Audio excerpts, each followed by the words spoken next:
Pessoal, estamos começando mais um Spinecast e hoje nós temos aqui a ilustre presença da professora Germana Barbosa. Essa é famosa. Essa é famosa, bicho. Aí Famosa tá com vocês dois, minha gente. é professora da UFRN, né? É sócia da SONAF e com vasta experiência, né, na área desportiva, atuando inclusive na seleção brasileira de beach handball. Então, professora, se apresente, por favor, para todos nós aí, né, para a nossa audiência aí do Spinecast. Tá. Obrigada, Kimberly, pelo convite. Fico muito feliz. Graças a Deus a gente conseguiu marcar, né? Finalmente, porque né? finalmente demorou, mas saiu. Fico muito feliz de estar aqui discutindo com tanto Kimberly quanto o Fábio, que eu não nego, ele é meu médico mesmo, viu, minha gente? Galera, só confio nele sou mesmo. Germana, Fábio. tenho todo respeito. Germana sempre será minha professora. Das boas. Puxou muito minha orelha no mestrado. No mestrado, né, Kimberly? Mas é isso, Acabou. gente. Então aqui tá bom, né? Esse aqui é bastidor. Eu sou professora mesmo na UFRN e fiz meu doutorado lá em São Carlos, na UFSCar, e foi lá em São Carlos que eu tive a oportunidade de trabalhar com o complexo do ombro, e desde então eu estou desenvolvendo, atualmente a minha linha de pesquisa no mestrado acaba sendo, né, também complexo do ombro, e adentra um pouquinho em coluna também, e a gente vai conversar um pouquinho sobre isso, né, mas só agradecer a vocês dois pelo convite. Eu acho que esse momento ele é muito gostoso, assim, descontraído ao mesmo tempo para a gente discutir prática clínica atrelada ali à ciência, né? Então, espero que seja proveitoso aí. Legal, Obrigada.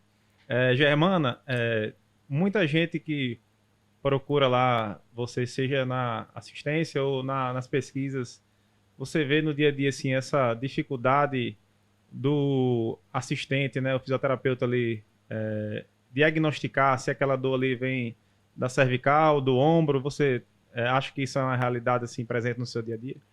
Isso é uma realidade na graduação, né? Que o próprio aluno que está se formando tem a dificuldade de fazer esse raciocínio clínico e de unir as pecinhas, de avaliar e entender que as causas de dores normalmente elas podem ser e não podem ser locais, né? Às vezes o problema ele não é no ombro especificamente, ele pode vir de outras regiões. Então, existe uma dificuldade, sim, e como o meu público é mais existe o meu público relacionado ao aluno e ao paciente que está chegando para um projeto de extensão, digamos assim, para uma prática, né, dentro de um ambulatório, ou mesmo no hospital, que a gente acaba lidando com pacientes em quadros um pouco mais agudos, né? Então, existe, sim, essa dificuldade de fazer esse diagnóstico diferencial. Por onde que eu começo? A verdade é essa, né? Eu começo pelo ombro, começo pela cervical. Por onde eu começo olhando, né? Existe uma dificuldade que, às vezes, a gente recebe o paciente e já quer ir para o ombro, porque a dor é no ombro, então eu vou olhar para o ombro. E muitas vezes você fica naquela procura e oferta até tratamento focado no ombro, quando, na verdade, a dor não está ali, né? Então, tem causas não locais. Então, eu vejo essa dificuldade, sim. Às vezes é difícil até passar para o próprio aluno isso, porque ainda está no processo de maturação do conhecimento mesmo, mas que, aos poucos, eu acho que a gente vai conseguindo isso, né? E aí tem as pesquisas aí para guiar um pouquinho. Verdade. A etapa da anamnese, né, ela foi deixada um pouco de lado atualmente, né? Eu lembro que quando eu estudei semiologia, o Selmo Celano Porto era um catatal assim, né, para você avaliar a parte semiológica da dor, né, as características, né, a localização, o tipo, enfim. E hoje acho que com toda a tecnologia que a gente tem à disposição, os professores, né, e consequentemente os alunos esqueceram um pouquinho de valorizar essa etapa, e acho que essa diferenciação, a gente vai discutir um pouquinho, mas começa muito da conversa com o paciente, né? Então, escutar o paciente, né? Tentar não sugerir para ele já de cara, como você falou, de onde você que está examinando acha que é a dor, acho que é essencial essa conversa, né? Esse bate-papo. Eu vejo assim que e até um questionamento, né, que eu faço de muito tempo. o acadêmico, ele vive muito a academia e muitas vezes ele perde, parece que ele perde a mão. Eu lembro dos meus professores, né? Não sei como é que está essa nova geração, mas eu via que o fato de estar tão inserido na academia, tão inserido na pesquisa, ele perdia um pouco desse feeling clínico, né? E só enxergava de fato, né, a inserção do músculo X, aquela coisa muito segmentada. Você não tem esse viés porque você até um dia desse estava na prática clínica, você estava atendendo, você estava de fato colocando a mão na massa. Nesse contexto todo, né, a gente percebe que talvez o aluno guiado por esse perfil de professor, ele tenha uma maior percepção dessa visão ampliada, né, que às vezes a abordagem não deve ser só focada no segmento, mas em outras estruturas. Eu lembro que uma vez eu postei um vídeo lá no Instagram e você até veio falar, cara, me passa esse vídeo para eu colocar numa aula, né? E tá até hoje, não, o vídeo dele. Né? Então, assim, e ali você questionou justamente o porquê que eu tinha avaliado cervical e não torácica primeiro, quando tudo direcionava para torácica em relação a ombro, né? Porque, de fato, a gente entende que a coluna é um grande painel de controle, né? E pensando nessas queixas, né, de extremidades, eu vou direto para a coluna e no primeiro plano, né? Sim. Caso a coluna não seja um agente provocativo, né, a gente imagina que de fato começa a partir para outras estruturas. O que é que você, nesse contexto acadêmico, e pensando assim pensando no clínico, né, também, o que é que você enxerga para o futuro desses alunos, né, que estão na academia, né, que precisam ter essa visão, porque nem todos serão acadêmicos, né, muitos serão clínicos, né, como é que eles poderiam melhorar nesse aspecto aí? Pensando no professor que não tem o seu perfil, né, o que é que ele poderia fazer para melhorar esse perfil clínico dele? Bom, Kimberly, eu sempre acho que o aluno ele está ali na graduação e ele acaba pegando várias áreas. Ele tem que experimentar várias áreas. Ele não vai experimentar só ortopedia e traumato, que é uma disciplina lá que eu estou mais à frente. Ele não vai experimentar só isso. Ele não vai experimentar só recursos terapêuticos manuais lá no 4º semestre. Ele tem outras áreas. Então, ele acaba se dedicando a tudo. Eu não acho que dentro de uma graduação o aluno ele vai sair já direcionado para ele ser bom em determinada área. Ele precisa se capacitar, precisa se especializar e cada vez mais direcionar a sua formação para o objetivo em si. Então, eu vou dar o exemplo, né, de alunos que se formam e às vezes vão fazer cursos. Mas que cursos fazer? Né? Escolher de forma mais assertiva.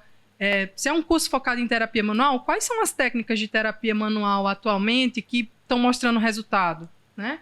E não simplesmente fazer cursos aleatórios só para dizer eu tenho um curso e mostrar um certificado, que eu acho que está muito forte hoje em dia, inclusive.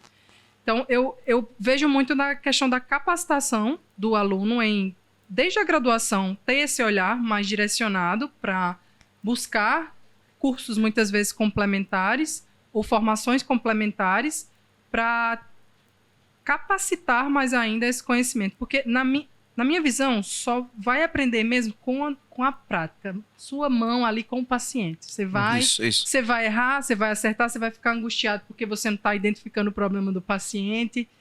E eu acho que esse processo ele é importante e às vezes o aluno ele sai da graduação, o que a gente chama no Nordeste, né, agoniado, querendo resolver tudo, querendo aplicar todas as possíveis técnicas, todos os possíveis recursos, simplesmente não faz o raciocínio, não usa a avaliação antes.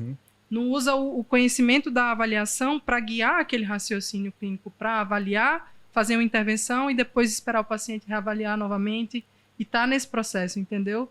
Eu vejo muito assim, que o aluno ele é muito ansioso hoje em dia. O aluno ele é absurdamente ansioso em querer resolver logo a situação e não tem a paciência de simplesmente avaliar, fazer o passo a passo de uma avaliação, juntar o raciocínio clínico e, sabe, fornecer ali um diagnóstico e intervir. Penso muito por esse caminho, assim.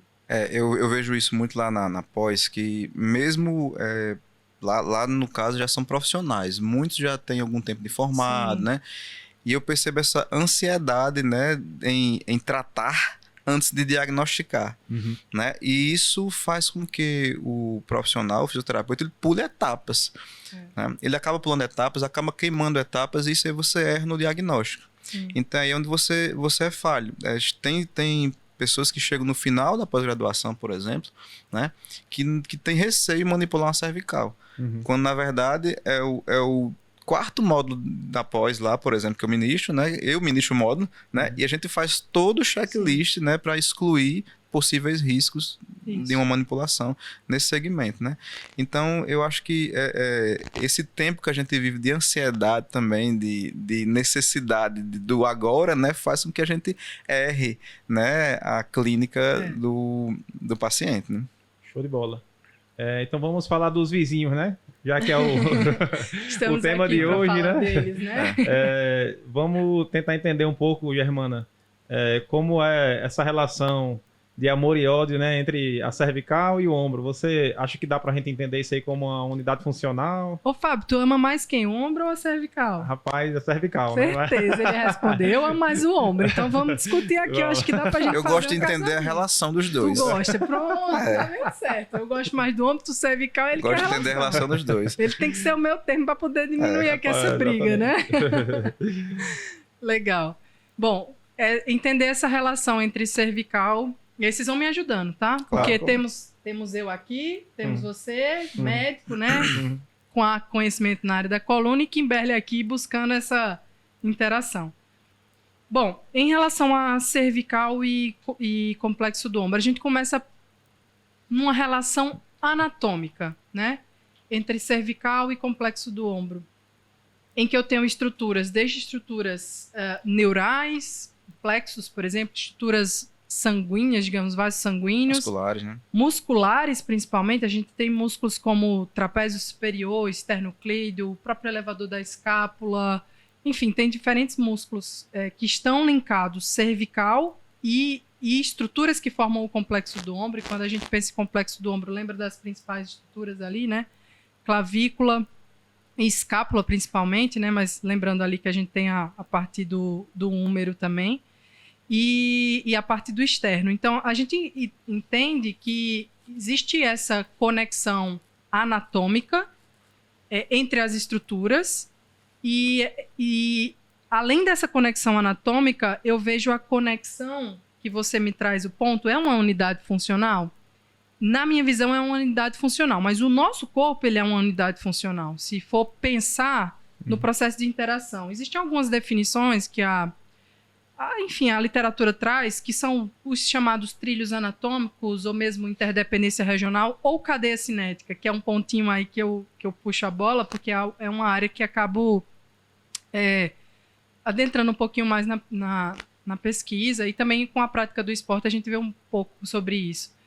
Mas eu vejo como uma unidade funcional porque o funcionamento, o movimento da cervical, ele interfere diretamente no complexo do ombro, simplesmente porque eu tenho conexões, né? Eu tenho conexões miofaciais, né? Conexões estruturais, que de alguma forma interconectam essas regiões. Então, a gente vê muitos sintomas, e daí a gente começa a falar um pouco mais da parte clínica, né? Não sei se é para entrar agora, mas a gente vê muitos sintomas de pessoas que têm condições cervicais e automaticamente essas dores elas refletem no complexo do ombro, né, na região do ombro em si. E o contrário também, só que o contrário, se for pensar cientificamente, já é bem menos pesquisado. Ou seja, uma pessoa que tem uma dor no ombro, como é que está a cervical dela, entende? O quanto que a dor no ombro está influenciando ali para o problema da cervical, cientificamente, tá? Tem pouco respaldo nesse sentido. Mas sim, mais uma vez eu reforço aqui o que eu falei lá no início, que é o corpo como uma unidade funcional em que existem causas não locais do movimento e que se a gente olhar o corpo como uma unidade funcional mesmo, uma interação multidimensional, com certeza eu consideraria isso sim. Você falando aí de ombro, né, cervical, eu penso muito em toda essa interação, peitoral, clavícula, peitoral menor, né? Essas rotações internas exacerbadas de ombro, né? Que vão gerar também alteração de clavícula, esternocleido, primeira costela. Então tem toda uma conexão, né, estrutural que pode e deve ser levada em consideração, né? Quando eu penso nessa relação inversa, né? Ombro cervical, né? A gente tem aí possíveis alterações. Você falou aí, por exemplo, no elevador da escápula, que é um músculo que vai se inserir lá em cervical média ali. Então, que pode uma tensão dessa estrutura, né? Se você pegar justificado do ponto de vista anatômico e estrutural, pode levar a uma dor de cabeça, entendendo que daí parte inervação para a cabeça, né? Exato. Então, existe de fato, né, essa interação anatômica, né? E a gente não pode desconsiderar isso na hora de avaliar o paciente. Uhum. Agora, é bem verdade que a gente tem que ver quem vem primeiro, se é o ovo ou se é a galinha. Né? Esse aqui é o tchan, é a pergunta do milhão. Uhum. É que muitas vezes é aí onde a gente se confunde, né? Porque às vezes o paciente, como ele não é uma equação, né? Não é matemático, ele pode apresentar tudo isso ao mesmo tempo. Tudo. Né? Pode. Nesse contexto aí de dor no ombro gerando dor cervical, existe um ponto bem específico que é a acromioclavicular, né? Que geralmente dá uma dor no trapézio e a gente às vezes deixa passar, né? Na assistência, que é uma coisa muito fácil, né? Já adiantando um pouco também exame físico, né? Você palpar a acromioclavicular, às vezes o paciente refere àquela dor que ele estava se queixando e você já sugere um possível diagnóstico que é muito mais simples de tratar do que uma possível doença na coluna cervical. Então, essa relação inversa, né, de dor no ombro podendo causar dor na cervical é mais rara, mas acontece, né? Já vi também pacientes com uma dor mais crônica no ombro associada a uma sensibilização central, enfim, já começa essa dor ficar mais difusa ali na região da escápula, subindo ali para o trapézio também acontece bastante, né? Principalmente se associado já a algum grau de capsulite, né, adesiva, e ele começa a ter essa queixa mais cervical. Mas realmente, como você falou, é muito mais comum uma doença cervical ocasionar uma dor no ombro, e isso é muito mais investigado pela ciência, como você falou. Exatamente. E entra num aspecto também relacionado a esse ponto da cervical, assim, só comentando, foi feito um trabalho lá em São Carlos, em que eles pegaram indivíduos que tinham dor no ombro e eles queriam olhar como é que estava a cervical. Aí o que eles fizeram? Na triagem, eles colocaram, eles tiraram aqueles indivíduos que tinham, por exemplo, radiculopatia na cervical, que tinham condições mais importantes, teste de Sperling negativo, né? Enfim, eles tiraram esses indivíduos e deixaram os indivíduos que tinham dor no ombro e que não tinham condições cervicais. O questionamento foi, como é que está essa cervical? Então, é nesse sentido, entende, que eu falo de o quanto que uma dor no ombro ela pode impactar na cervical. Uhum. E aí eles identificaram que eles avaliaram teste de pressão, por exemplo, o PPT, né, o teste de limiar, no esternocleido, no trapézio superior. E, além disso, eles avaliaram força muscular e mobilidade. Sim. Daí eles identificaram que a força muscular não estava alterada dos músculos da cervical e os testes de limiar de dor à pressão, eles não alcançaram valores clinicamente relevantes para dizer, estão alterados em relação ao grupo que não tem assintomático, que não tem dor no ombro. Mas eles identificaram que a extensão cervical, a mobilidade e extensão cervical estava reduzida em pacientes que não tinham condições cervicais, mas tinham dor no ombro. Quer dizer, a dor no ombro, ela já começa a impactar na mobilidade cervical, né? E, consequentemente, quando isso se torna quando isso se cronifica, esse processo, com certeza, ele tende a ter mais complicações, né? Incapacidades. É interessante essa mobilidade cervical porque a maioria das pessoas que tentam fazer esse diagnóstico diferencial partem por teste de Sperling, né? Isso. Que é exatamente a extensão. Então, você tem que atentar para que o teste está querendo identificar. Então, um teste positivo de Sperling, pela definição, né? Ele é uma parestesia, né? Na região ali do ombro que irradia para o membro superior, né? E ele é, assim, sugestivamente mais positivo, vamos dizer assim, né? Se ele irradiar abaixo do cotovelo, né? Então, essa sensação de choque que desce ali pelo braço torna ele positivo, porque muita gente acha que é dor na região posterior cervical, né? Que é exatamente isso. Pode ser tanto uma doença facetária quanto a própria limitação miofacial ali da dor, da própria dor no ombro, como você falou, né? Então, tentar fazer essa distinção é muito importante, porque se você não fizer essa distinção e ficar em dúvida, provavelmente você vai solicitar um exame a mais, né? Que vai encarecer o serviço de saúde e vai gerar toda aquela consequência que a gente sabe, né? Psicológica no paciente. E é uma das coisas que a gente mais bate hoje em dia são esses testes clínicos, né? O que é que a gente avalia no paciente? É a função dele, é o teste clínico, que muitos daqueles que a gente aprendeu, por exemplo, para ombro, né? Sim. São pobres, né, em nível de acurácia diagnóstica, né? Como é que você enxerga isso aí, Germana? Hoje, você hoje avalia o paciente na clínica, né? Vendo função, vendo um teste de NIR, ou abordando por meio de um spelling test aí. E esse foi longe. Uau! NIR, Hawkins Kennedy. Se balançou agora no caixão lá. Eu cutuquei esses caras. O cara tá morto já. Bom, o que acontece? Eu acho que a avaliação, se a gente for parar aqui, seria um podcast só de avaliação, né? Se fosse falar de avaliação. Mas a avaliação, na minha visão, hoje a minha avaliação, ela envolve aspectos de função, e quando eu falo função, função desde função muscular, função neural, função relacionada a uma parte articular, né, como está uma mobilidade. Ela acaba envolvendo esses aspectos, mas tem outros aspectos que eu olho. Mas eu estou entendendo que a gente está indo para um aspecto talvez mais mecânico, não sei. Talvez, né? Depois a gente possa comentar outros aspectos aqui. Mas eu tô entendendo que a gente vai, talvez, causas mais mecânicas, talvez causas mais biológicas, digamos assim, né? Não pensar em outros aspectos agora, como questões autorreportadas pelo paciente, né? Isso. Mas um aspecto mais biomecânico, né? Então, testes funcionais específicos para o complexo do ombro, eu vou começar com eles, né?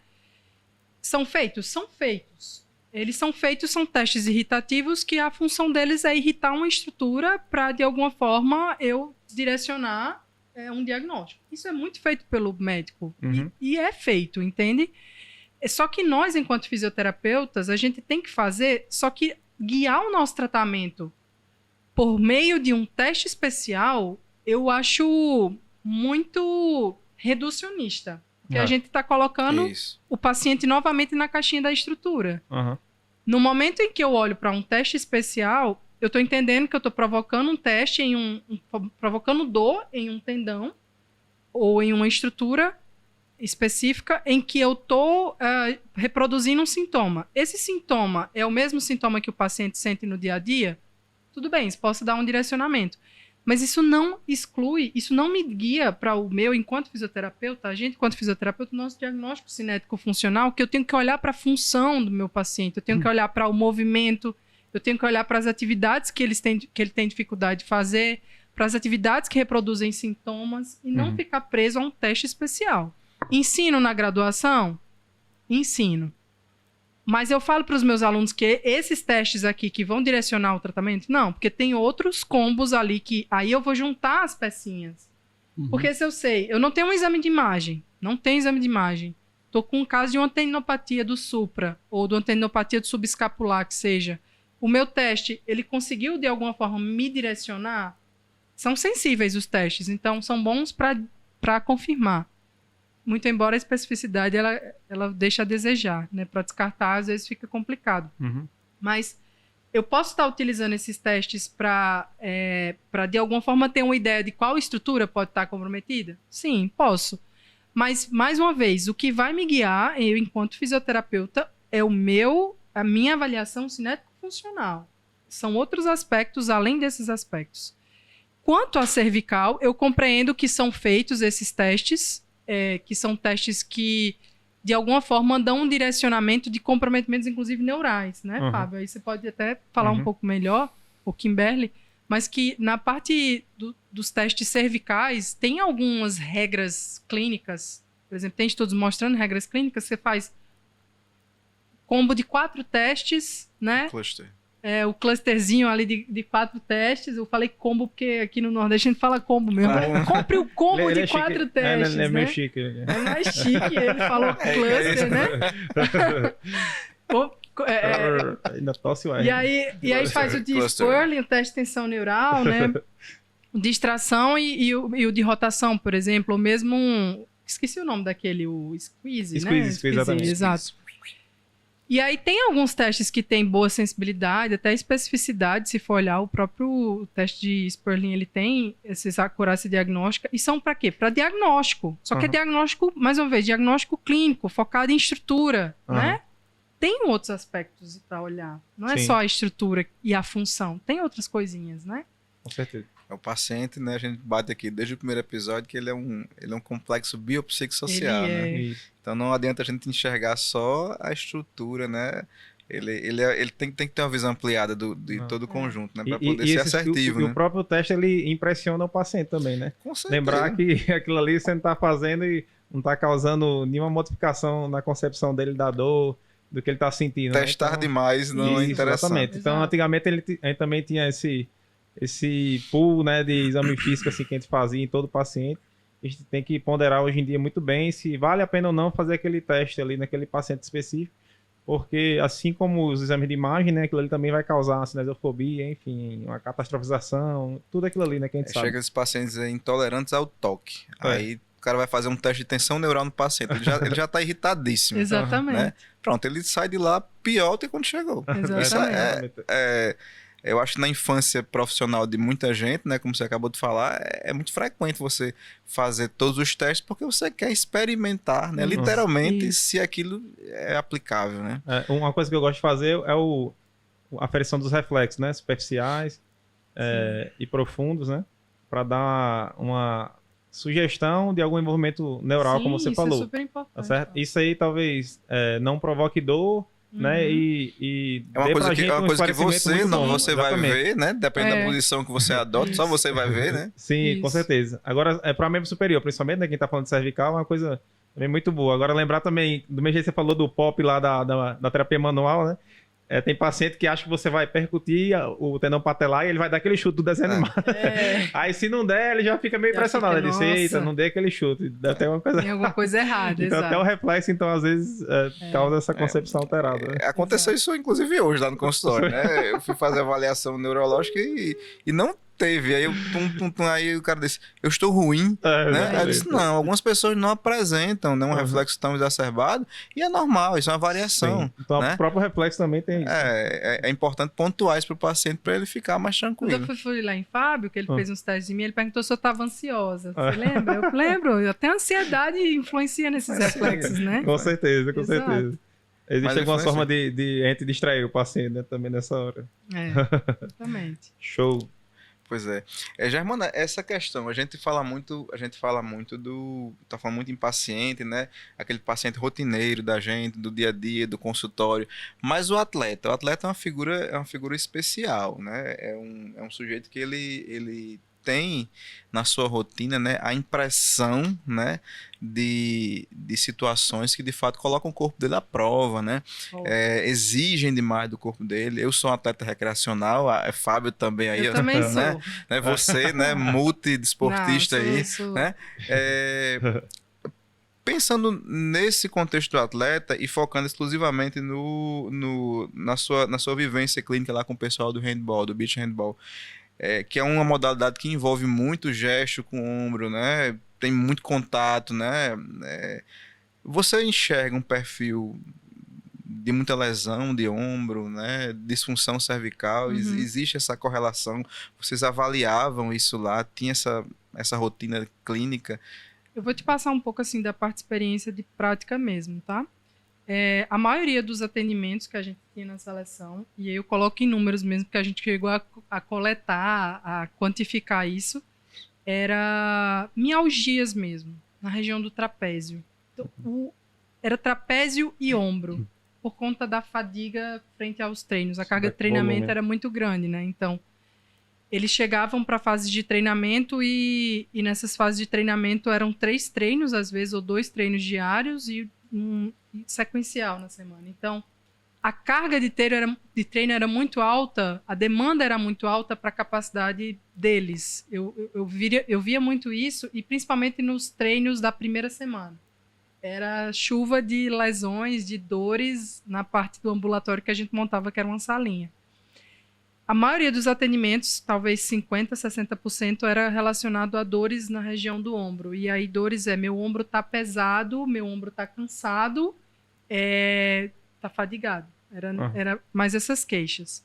Queixa cervical, confesso que poucas, Kimberly. Mas lombar, em compensação, era gritante.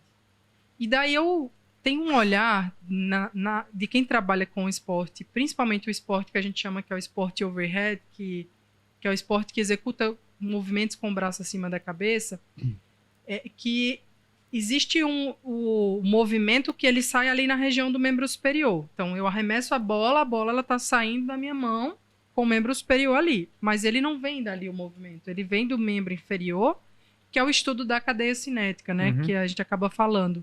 Em que existe uma transmissão de energia que vem desde os membros inferiores até o membro superior, e que eu preciso de uma estabilidade proximal. Quando se fala estabilidade proximal, é como se fosse do centro, escapular e complexo lombopélvico, para que essa energia ela possa ser transferida para a execução do movimento, que é uma mobilidade distal, que seria dos membros superiores. Então, esse atleta ele arremessa várias vezes no dia. E o que acontece? A gente mensurou a mobilidade do ombro deles, e era uma mobilidade de rotação externa que, curiosamente, estava restrita. Normalmente, esses atletas que arremessam, eles tendem a ter mobilidade do ombro, maior rotação lateral, né, e perda de rotação medial. Só que a rotação lateral da grande maioria dos atletas, e principalmente os homens, estavam restrita. E daí você vai olhar eles arremessando, eles fazem muita extensão de tronco. Absurdo, assim. Muita. Para poder arremessar, eles viram, fazem uns 360, e começou a ter mais casos específicos ali de coluna, mais especificamente coluna lombar, né?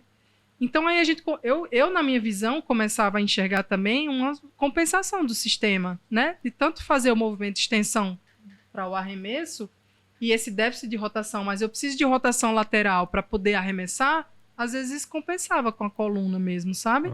Então, começava a vir também casos de coluna, casos, enfim, membro inferior tinha bastante, mas de cara, assim, membro superior era complexo do ombro. Parecia uma tendinopatia lateral, medial ali do cotovelo, mas era mais complexo do ombro, e principalmente pelo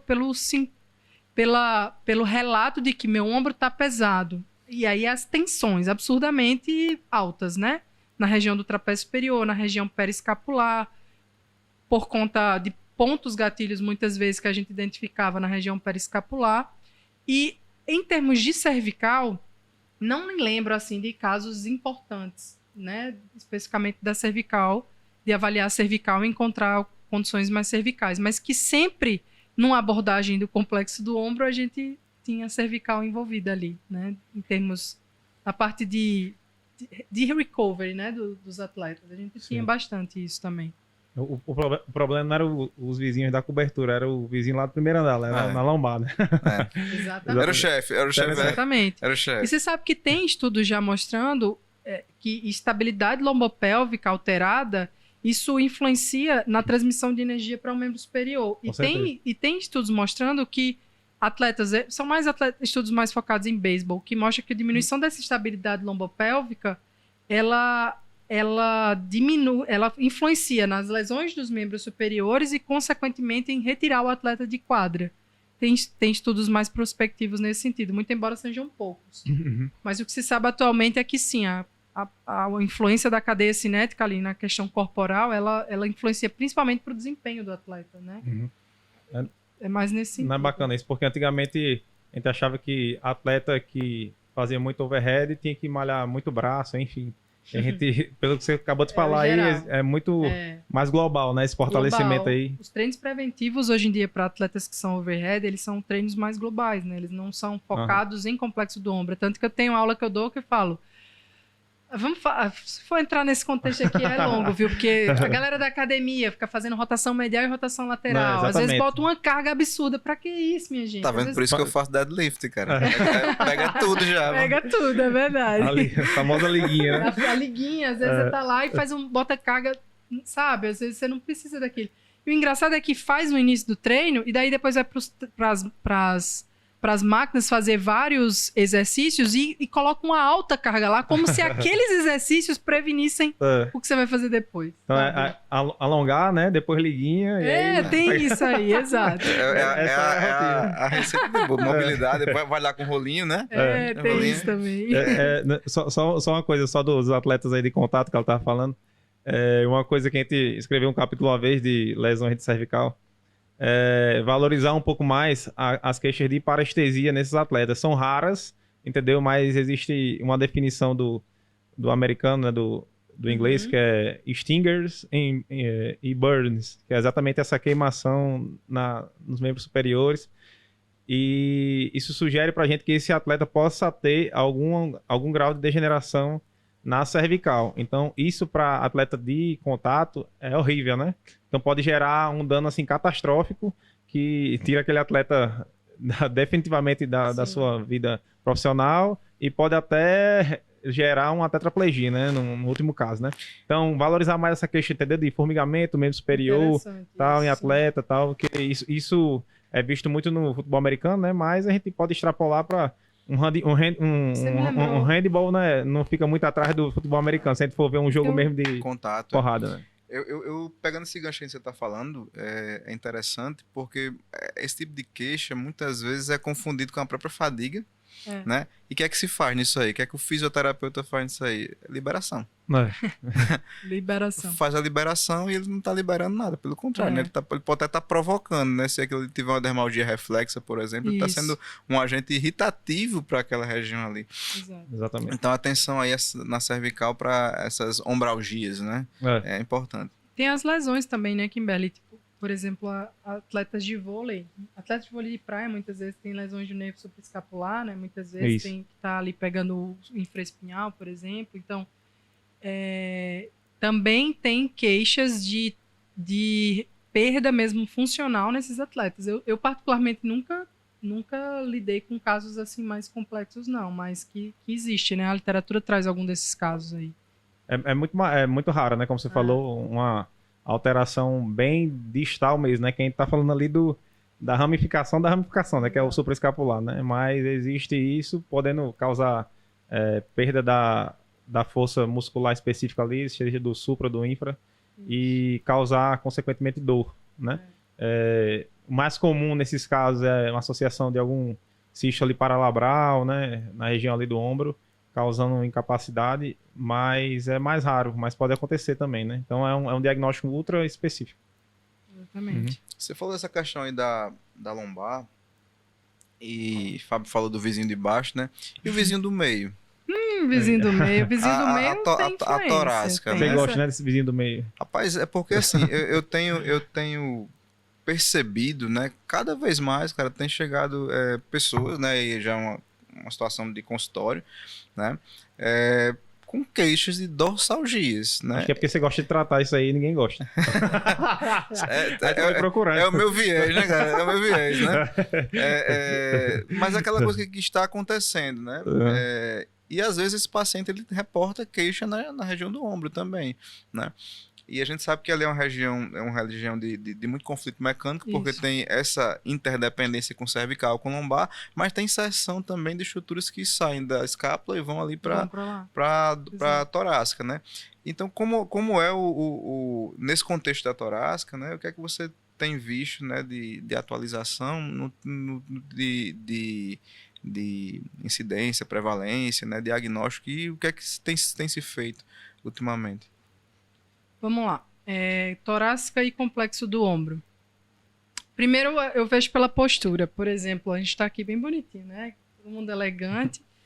Mas eu sempre falo isso em aula, toda vez que eu estou dando aula, né? Gente, vamos ficar todo mundo normal, bonitinho, vamos todo mundo elevar o braço, né? Agora vamos ficar todo mundo numa postura mais relaxada e vamos elevar o braço? E esse braço ele é limitado justamente por uma alteração da mobilidade, né, dessa postura, digamos assim, da torácica. Eu não sei, Kimberly, eu acredito que existe assim, uma questão contextual relacionada ao trabalho, a uma posição. A gente fala muito que postura, a melhor postura é a próxima postura, mas você ficar naquela postura no seu trabalho todo o tempo ali no computador, é claro que isso vai gerar um sintoma, né? Sobretudo se você tem uma condição de base, que muitas vezes você não sabe. Eu acredito, apesar da literatura trazer e ser forte, mas se aplica a cada situação, cada caso é um caso. Exatamente, cada um. Você tá ali no computador e aí você, sem perceber, você vai fazendo isso aqui, né? Tá numa postura mais relaxada e aí sem perceber você vai tensionando e você vai ficando com aquela dor. E aí, de onde vem essa dor? Às vezes é do seu. Muitas vezes você ficar muito tempo na mesma postura. Por isso que a gente fala, a melhor postura é a próxima postura. Mas assim, cientificamente falando, né? Existe sim. Recentemente, inclusive, a gente está fazendo uma revisão sistemática agora. Foram só 6 estudos incluídos. E dos 6 estudos incluídos, eu acredito que 3, pelo menos, 3 ou 4, não lembro, envolviam a parte torácica. Investigando como é que estava a torácica de pacientes que tinham dor no ombro em comparação a um grupo que não tinha dor no ombro, né? E existe um déficit de mobilidade, sim, de extensão da torácica em pacientes que têm dor no ombro. E esse déficit de extensão, só que a gente ainda não sabe ao certo, porque essa evidência ainda é de baixa qualidade. São só estudos transversais. Daí vem os ensaios clínicos, que já trazem que manipulações cérvico-torácicas, elas promovem benefícios a curto prazo, e quando se fala curto prazo, é em termos de semanas mais, né? Um mês mais ou menos, que são os estudos da Michener, que mostra benefícios da terapia manual, manipulação a nível torácica, na modulação da dor.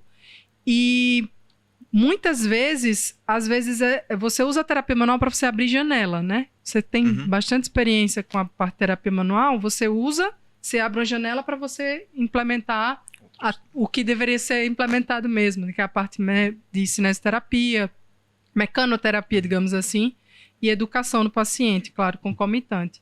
Então, o que eu vejo, Kimberly, que existe sim uma influência, que toda vez que a pessoa fica com uma postura relaxada, eu tendo a fazer isso com a escápula. A escápula, ela faz esse movimento que a gente chama de tilt anterior, né? E esse tilt anterior, quem que normalmente facilita para ele ficar em tilt anterior, né? A escápula. Peitoral menor, encurtado, cápsula posterior encurtada. Às vezes a postura fica protraída, né? A escápula em protração, que também influencia para uma movimentação, não o trapézio superior em si, mas ele tensiona tanto porque você fica com postura de elevação. Então, o trapézio superior elevando clavícula e escápula ali, né? Então, você recruta músculos que normalmente vão estar tensos, que hiperativados e que, de alguma forma, muitas vezes pode até estar encurtado e influenciando ali para comprimir estruturas, muitas vezes, do espaço subacromial, que possam, de alguma forma, estar com alguma alteração mais reativa, né? E que possam gerar algum sintoma naquela região. Então, eu vejo que sim, tem influência da postura torácica, a mobilidade, eu vejo muito essa questão da mobilidade. A dor, ainda não se sabe até que ponto você modificar a postura da torácica, ela vai influenciar totalmente na sua dor, mas na mobilidade eu sei que sim, entendeu? Talvez você mexer com terapia manual, dar um estímulo mecânico muitas vezes, né? Possa facilitar, né? Mas eu vejo muito, sim, a influência da torácica pelas questões musculares, pela questão estrutural mesmo, influenciando ali no complexo do ombro, né? E os estudos, eles trazem mais cérvico-torácica, eles acabam nem isolando tanto só torácica, digamos assim. Mas eu vejo nesse caminho. É interessante, esse paciente muitas vezes, né, que chega muitas vezes com essa questão da dor no ombro, né, e a gente identifica uma condição torácica ali, mesmo que bem inespecífica, você dá o estímulo manual, faz uma mobilização ou uma manipulação naquele segmento, você vai considerar que vai ter uma relação de interdependência com a cervical, né? E assim, é quase que automático. Ele melhora a mobilidade do ombro. Você vê. É quase que automático. Aí você entra com outras modalidades, né? Mobilização diretamente no ombro, enfim. Quando tem uma queixa bem particular de ombro, né? Então, assim, eu tenho enxergado isso, né? Para brincar aí que eu gosto de tratar torácica. Assim, eu gosto de tratar coluna, eu gosto de tratar gente, coluna, né? Gente, eu gosto de tratar gente, né? Coluna é minha predileção aí, né? Mas, assim, a gente tem percebido isso cada vez mais, né? E conversando com outros colegas, outros fisioterapeutas, a gente parece que está sendo comum. Está vendo uma epidemia de dorsalgias aí, né? Sim, exatamente. É interessante a dorsalgia, a cervicalgia, ela é traduzida pelo paciente muito facilmente como secundária a uma tensão emocional, né? A gente não tem isso na lombar, né? Você nunca via um paciente chegar, doutor, tô com a tensão lombar aqui, será que é porque eu tô muito preocupado? Agora, cervical e dorsal, ele refere, ombro, né? no próprio será ombro, que isso pode ser da minha tensão emocional, Sim. né? E entra nesse mérito, né, do modelo biopsicossocial, como é que você traduz isso para o seu dia a dia, levando em conta a dor no ombro, entendeu? Porque a gente fala muito isso de dor na coluna, né? Mas isso já tá bem sedimentado também na parte de ombro também, esse modelo biopsicossocial. Sim. Como é que é esse dia a dia, assim? Para você ter noção, pacientes que têm dor no ombro, pacientes que têm baixa autoeficácia, são pouco confiantes em relação à sua condição, e que tem baixa expectativa, eles tendem a ter pior prognóstico com a sua condição. Então, a gente vê o quanto que o contexto, ele também influencia para o paciente se recuperar. Nesse aspecto do ombro, eu costumo falar que a minha avaliação, ela guia, assim, todos esses aspectos de exame físico, mas antes mesmo de um exame físico, Fábio, lá na faculdade, a gente ensina isso aos alunos, e onde eu ando, eu ensino que o exame, ele não começa pelo exame físico.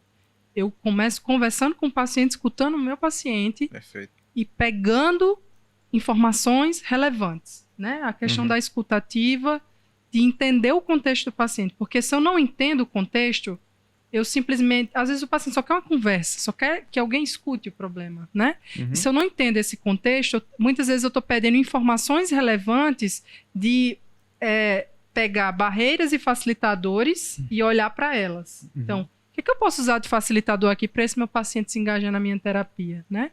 Então, o paciente com dor no ombro, eu tenho aspectos de percepção subjetiva de dor que a gente acaba avaliando, né? Tem aspectos relacionados à própria qualidade de vida do paciente, tem escalas e tem questionários direcionados para avaliar qualidade de vida do paciente, tem questionários focados em avaliar como é que a sua condição dolorosa, ela está influenciando na sua atividade em casa, na sua atividade no trabalho. Tem questionários focados em avaliar aspectos psicoemocionais, né? Atualmente, hoje em dia, tem vários questionários que têm boas propriedades medidas, que são validados e que dá para a gente estar utilizando na prática eu falo muito isso em aula, para captar a percepção do paciente. Eu brinco vendendo, eu vendo o combo perfeito para vocês, que é questões autorreportadas pelo paciente e olhadas por mim. Eu, enquanto fisioterapeuta, estou avaliando, então eu estou captando informações, eu vou quantificar, eu vou testar e outras você vai me falar. Por que os questionários eles ajudam? Ajudam porque guiam algumas perguntas que às vezes a gente não faz em casa, né? Tem questionários simples que você questiona assim, 3 a 5 atividades que você fazia antes que você não está fazendo agora, que você queria voltar a fazer. Me fala qual é a sua dificuldade de 0 a 10. Então, eu vou trabalhar em cima daquele objetivo. Muitas vezes, o objetivo do paciente que ele quer conquistar, né? Sei lá, quer voltar a pegar o seu filho no colo. Então, eu vou trabalhar em cima desse objetivo. Só que, para eu chegar a esse objetivo, eu tenho passinhos antes, né? Eu tenho a minha avaliação, o meu exame físico. E eu vejo, Kimberly, que eu, enquanto docente, eu vejo que o aluno ele fica muito agoniado assim, ele capta as informações, mas às vezes ele não consegue juntar. É isso. Não consegue fazer o raciocínio, não consegue juntar. E aí que tá, porque às vezes a gente só quer juntar os aspectos do exame físico. Mas eu tenho que juntar também com essas questões, né, psicoemocionais do paciente, que eu sei que influenciam. Pacientes que têm mais medo relacionado ao movimento. Vou fazer uma pergunta aqui. Pacientes que vão para a cirurgia. Vamos pensar, paciente que vai para uma cirurgia do supraespinhal ali do manguito rotador, lesão parcial. Se esse paciente está com medo de mexer o braço, se ele está com medo de realizar um movimento, ele vai para uma cirurgia. Qual o prognóstico desse paciente? Né? Qual o prognóstico desse paciente com outra lesão, ele ir bem na recuperação? Entende? Vai ficar só no pendular. Você entende? Exato. Então, assim, às vezes a gente não entende. Esse paciente já vem sofrendo tanto, né? Que às vezes a gente não entende a questão contextual. Às vezes é uma evitação, é um medo relacionado ao movimento, né? Então, sim, acho que é nesses aspectos, assim, que eu passo muito isso para os alunos, né? Para onde eu dou aula também. Eu sempre falo muito disso. A avaliação, ela começa, assim, com a escutativa, mas eu não vou direto para o exame físico. O paciente, ou ele preenche um link em casa, ou ele vai preencher meu questionário, porque eu quero saber como é que ele está fora daqui. E tem a questão mais qualitativa, né? De questionar mesmo, de conversar com o paciente, de escutar mais o paciente. Eu sigo muito esse caminho. Aí eu adoto o exame físico. Eu percebo que o fisioterapeuta moderno, ele está mais embasado com relação a essa questão de escutar o paciente, né, e aplicar essas métricas aí, né, tanto qualitativas quanto quantitativas, que vai gerar de fato um produto final mais interessante, desde que você consiga distribuir esse raciocínio clínico, né? Eu vejo de fato essa problemática, né, também, né, quando se tem muitas técnicas, né, e você às vezes tem muitas técnicas para um único segmento, certo? E você quer lançar aquele protocolo escopeta, né, no paciente. Eu penso muito assim, o médico, por exemplo, para dor, ele vai ter alguns tópicos ali muito simples, e é consenso mundial. Isso. Né? Analgésico, né, anti-inflamatório, hormonal e não hormonal. Pronto, isso é aqui no Japão, qualquer lugar. A gente vai ter ventosa, kinesiotape, agulha, manipulação, método Mackenzie, e acho que esse catatal de coisa confunde a cabeça do acadêmico e do profissional que está na frente, que às vezes não tem essa formação, né, mais sedimentada e com essa visão que você está falando agora aí. E que mais uma vez perde o ponto da avaliação. Porque onde a gente deveria estar investindo, que é na avaliação e raciocínio clínico, a gente não está. Às vezes a gente investe em técnicas, em ter mais técnicas, ter mais ferramentas de técnicas, quando na verdade não tem a ferramenta principal, que é simplesmente direcionar. Os cursos são assim, é interessante que você bota lá 20% teórico, né, 80% prático, né? Quer dizer, você só vai meter a mão na massa. Isso. Não sei se é assim com o médico, Fábio. É na mesma proporção também? Com o curso de especialização, acho que vai muito para a prática também. Se discute muito pouco hoje em dia, como eu falei, a parte semiológica mesmo, né, da coisa, assim, seja na parte cirúrgica ou na parte clínica até também. Eles gostam muito mais de procedimentos, né? Você vê antigamente aquele clínico, né, que ele examinava você e com a clínica ele lhe diagnosticava. Hoje é difícil uma pessoa ser para um profissional, né, sem sair de lá com uma ressonância. É mesmo. A não ser do Dr. Fábio, né? Não, eita, eu preciso levantar aqui um ponto, Fábio? Que eu tava com a dorzinha, cheguei pra Fábio, aí vai passar medicamento. Não, eu acho melhor não passar medicamento. Eu disse, meu Deus do céu, eu vou no primeiro médico e não me passou uma medicação anti-inflamatória, nem analgésica, nem nada. Eu passei exame de imagem, melhorei, viu? Ele passou exame de imagem por conta da minha questão contextual, né? Exatamente. Era um contexto diferenciado. Era um contexto diferenciado. Não passou remédio. Não passou. E yellow red flags ali que a gente não vai esclarecer aqui. Deixa pra lá. E meus históricos. Certeza. Vamos entrar nas perguntas aí? Perguntas, vamos lá. É interessante, tem uma pergunta interessante que vai muito para aquela parte de cinesia escapular, né? Você pode comentar um pouco como está esse conceito atualmente, o que você entende sobre isso, o que a população gosta de escutar? A pergunta, na verdade, a pessoa aqui questionou o seguinte: dor na cervical devido à falta de estabilização na região escapulotorácica. Acho que ela está questionando se tem relação, né? Então, se uma cinese, né, de cinesia escapular, ela de fato pode gerar essa condição, né? Kimberly, você sabe que eu não vou ter a resposta, né? Porque eu não sei até que ponto Vamos pensar na plausibilidade, né? Mas cientificamente falando, eu não sei até que ponto a discinese ela vai influenciar numa condição a nível de cervical. Não sei, por exemplo, ao contrário. Não sei se um indivíduo que tem uma radiculopatia tem mais ou menos discinese. Não sei. O que eu acho que a gente pode pensar aqui é na plausibilidade, né? Eu tenho conexões... Se pensar na escápula, a escápula ela é uma articulação falsa, né, que a gente chama. Não trata como verdadeiras a articulação, uma articulação que é falsa. E a gente tem muito essa ideia de estabilidade da escápula. E essa ideia da estabilidade ela está muito linkada com o que a gente espera de uma articulação, que ela seja estável, né, o suficiente para que que o Kelvin Will que ele fala, né? O ombro, por exemplo, ele precisa ser estável o suficiente para eu executar o movimento. E ele precisa ser móvel o suficiente, na verdade, estável o suficiente para evitar lesão e móvel o suficiente para executar o movimento. Então fica esse duelo sempre de mobilidade e estabilidade do complexo do ombro. Quando a gente vai para a escápula, eu tenho uma articulação escápulo-torácica. É onde ela está fixa lá. O restante é músculo. E aí a gente procura por uma estabilidade em que a articulação ela só tem um ponto, se for pensar em articular, de fixação, que é a escápulo, a articulação que está mais próxima ali à região glenomeral, né? Que linka ali o acrômio com a escápula, né? Enfim, com a parte da glenomeral. Então, o que acontece? Os pacientes que têm de cinese escapular, o fato de você ter cinese escapular hoje em dia não significa que você tenha dor no ombro. O fato de você ter uma dor no ombro não significa que você vai ter cinese escapular. Essa relação ainda, quem vem primeiro ovo ou a galinha, né, não se sabe.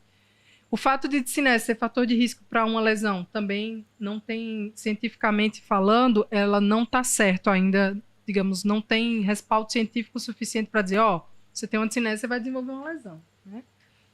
Inclusive, tem estudos mostrando que você pode até ter uma proteção. Você ter uma cinese pode ser um fator protetivo. Sim. Em relação a eu precisar modificar o padrão de movimento escapular para melhora de sintomas no complexo do ombro, também não tem isso, né?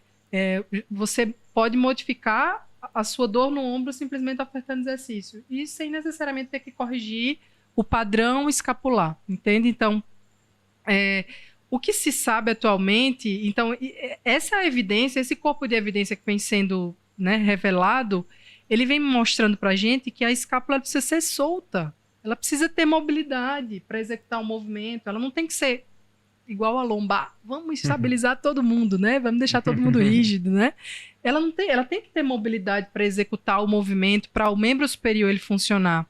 Ao mesmo tempo, ela tem que ter uma certa base, né, que quem dá essa base são os músculos, e esses músculos em si que estão vinculados ali à região escapular, muitos deles têm pontos de fixação a nível da coluna.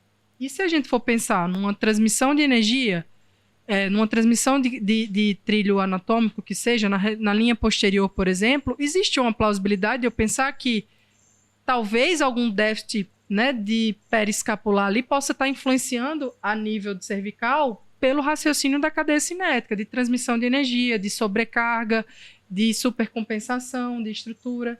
Então, eu vejo que pode, mas eu não posso dar essa resposta científica, entende? Assim, vou fazer uma estabilização a nível de cervical, isso vai, de alguma forma, melhor... ou estabilização a nível de escapular, isso vai impactar na região cervical. Eu não sei ao certo, ainda não sei responder. Mas é plausível pensar que sim, porque eu estou trabalhando um sinergismo, né? De cadeia ali. Tem uma pergunta aqui que é bem interessante. Tendinopatia do manguito rotador e uso de anabolizantes. Como orientar esse perfil de paciente? Aí misturou tudo, né? Uau! Pois misturou... Temos que trazer um nutrólogo aqui, né? Essa pergunta aí eu acho que é uma pergunta mais geral, na verdade. Eu não sou digamos assim, a melhor pessoa para falar de anabolizantes com tendinopatia, né? Mas eu vejo muito que o uso do... Eu não sei como que tá, se chega para você, mas eu tenho visto alguns médicos compartilhando, inclusive do membro superior, compartilhando lesões em tendões, tríceps, peitoral maior. E são os mais frequentes mesmo. E assim, se você for olhar às vezes o perfil, são os caras fortes, né? Então, a gente teve uma lesão... Fábio, né? Fábio, revela, Fábio. Não. Kimbelli fica brincando. Lá na nossa... A gente tem uma liga de atendimento a atletas lá no campus da UFRN, e chegou um cara, né, que ele tinha uma lesão no bíceps, era uma lesão de tendão mesmo de bíceps, e provavelmente ele fazia uso, ele competia, né? Então aí a gente começa a pensar que o músculo cresce, o tendão não acompanha, né? E daí vem as lesões. Você tem uma hipertrofia muscular, você está pegando muita carga, e aquele tendão, o tendão é uma estrutura diferente do músculo, ele não tem o processo de cicatrização ou mesmo regeneração igual ao do músculo, né? Ele não hipertrofia, né, como o músculo. Sim. Então, existe uma diferenciação entre as estruturas, e que se eu tomo anabolizantes, o músculo ele vai crescer, mas o tendão ele não acompanha. O que ocorre dentro do tendão a nível intrínseco mesmo, características intrínsecas do tendão, eu não sei ao certo. Mas se for pensar que o músculo eu tô pegando mais carga, ao mesmo tempo o músculo tá ficando mais hipertrofiado, eu preciso de mais tração para aquele tendão, eu preciso de maior exigência, a probabilidade desse tendão começar a ter lesões, ter processos reativos e que causem lesões a nível intrínseco mesmo do tendão, provocando processos degenerativos, alterações dos tenócitos e liberação de biomarcadores ali para estimular cada vez mais o aumento de líquido no espaço, e esse processo e cada vez mais, digamos assim, degenerando, eu acredito, né, que possa existir. Até porque a tendinopatia ela pode ser uma doença silenciosa, né? Se a gente pensar nos tendinopatias de calcâneo, 90% das lesões de calcâneo e rompimento completo acontecem de forma silenciosa com atletas, né? Sim. Então é uma condição silenciosa. Eu nem sabia que eu tinha. Só descobri porque eu fiz exame de imagem, né? Resumindo, então, pode usar bomba. Pode usar bomba. E se bomba, tiver doença do manguito rotador, pior ainda. Aí você deve parar mesmo. Exato. Cuide deles. O diagnóstico diferencial para saber se a dor do ombro tem como causa a cervical, né? Como é que poderia ser feito esse tipo de diagnóstico? Passa a bola para você, amigo. Responda aí. Doutor Fábio, acho que eu tô... vou cabecear agora. Mas vamos lá. Primeiramente, a gente tem que descartar, né? Quando eu penso em diagnóstico diferencial de ombro, né, para saber se tem uma relação com cervical, eu tenho que testar primeiramente cervical, né? Então, existem testes de mobilidade, né, que a partir do momento que eu inicio esses testes, eu vou reproduzir sintomatologia em membro superior, né? Se baseado em testes mecânicos bem voltados para fisioterapia, eu tiver essa reprodução, né, é bem possível que aquela condição seja de fato, né, de origem cervical, sobretudo se eu tiver dores, né, de característica radicular, né, reprodução distal mesmo, né. Caso isso seja descartado, né, e eu vou testar diretamente o ombro, né, aí faço os testes funcionais em associação com questionários, né, que eu posso, né, aplicar, que são direcionados para o próprio ombro, né. Outra coisa que eu tenho que observar bastante, né, é a questão da mobilidade da coluna cervical. Se há comprometimento da cervical, né, em termos de mobilidade, é outro ponto que eu tenho que observar. Então eu junto tudo isso, né, e aí eu somo ou diminuo, e aí eu tenho de fato, né, essa equação, se é uma disfunção que vem do ombro mesmo ou da cervical. Kimbelli, tem também umas...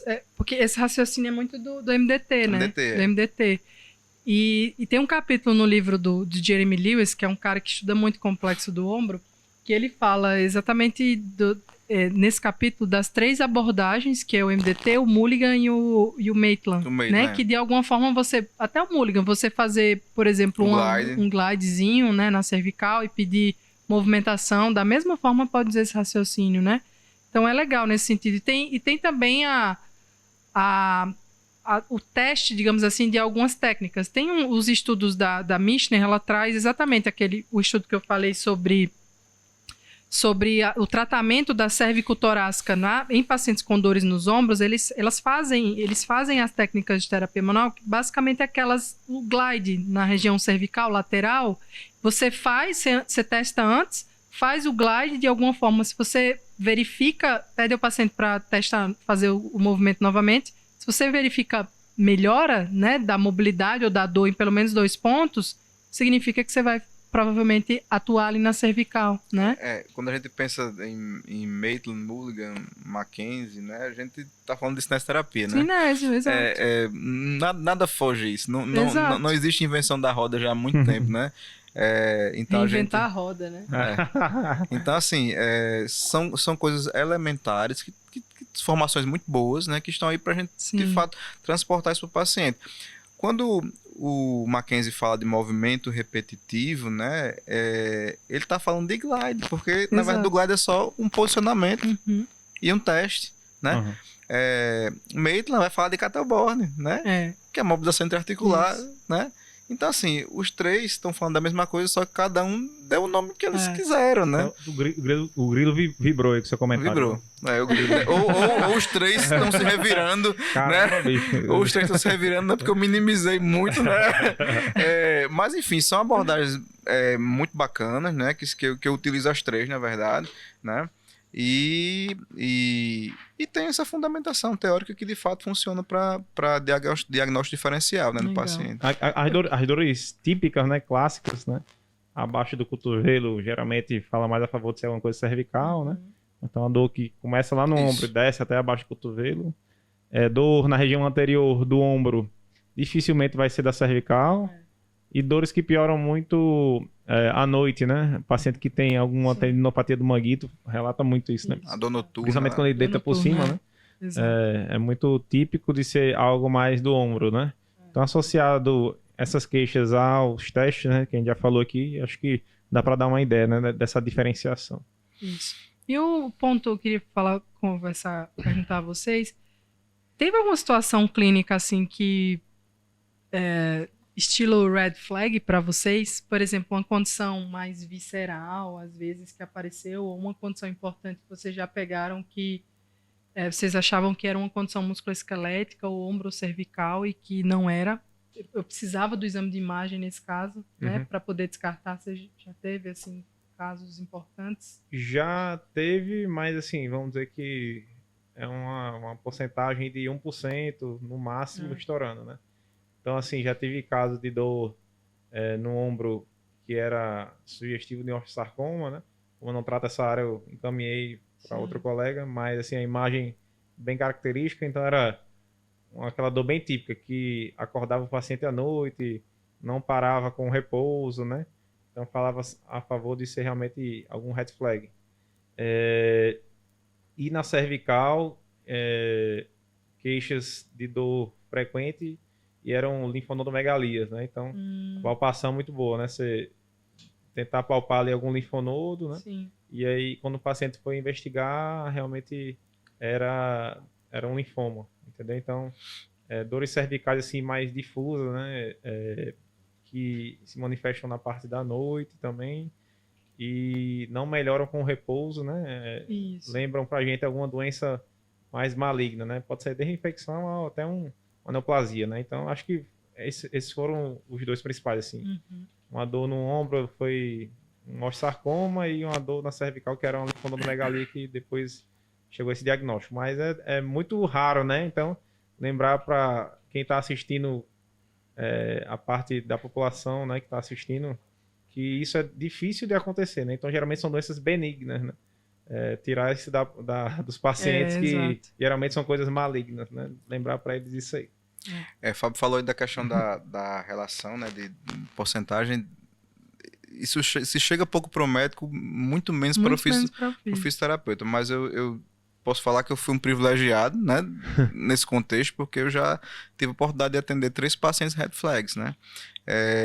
Um caso de fratura, né, e 2 casos relacionados a tumor. Um de pulmão, que aí a relação era muito próxima, né? E o paciente chegou com a dor no ombro, né? Com o diagnóstico de tendinopatia. Aí, com esse atendimento, ele tinha, de fato, um exame, né? E depois de 2 atendimentos, a gente conversando, melhorando a anamnese, conversando. Aí o cara tá com perda de peso, né? Todo um histórico, né? E aí, foi solicitado um exame de imagem e ele tava já com metástase mesmo. Né? Nossa. Pulmão, de fato, é uma região que metastatiza logo, né? E o outro foi uma dor lombar, né? Esse eu já tava com mais experiência, né? E aí, o cara eu tenho até essa imagem até hoje, eu mostro nas aulas, inclusive, né? Que era um tumor já também era metástase na região sacroiliaca já. Sim. Né? E o cara tinha acabado de vir de um outro colega, e o colega tinha sentado a pena nele lá, muita manipulação, a dor dele piorou, né? Já vinha com aquele perfil todo, muita perda de peso, né? Sim. Enfim, dor que não passava, aquela dor de caráter constante progressivo, já há 6 meses. Então você começa a ligar um sinal amarelo, né? Opa, tem uma coisa diferente aí.